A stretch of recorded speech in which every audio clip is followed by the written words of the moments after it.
Підприємство «Мотор Січ» підписало з державним підприємством «Антонов» великий контракт на збільшення ресурсу авіаційних турбореактивних двоконтурних трьохвальних двигунів сімейства Д-18Т.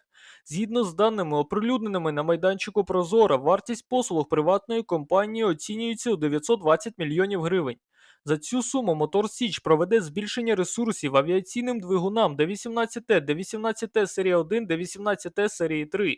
Ці турбореактивні двоконтурні двигуни експлуатуються в складі літаків Ан-124-100 «Руслан» та Ан-225 «Мрія», призначених для експлуатації в цивільній авіації.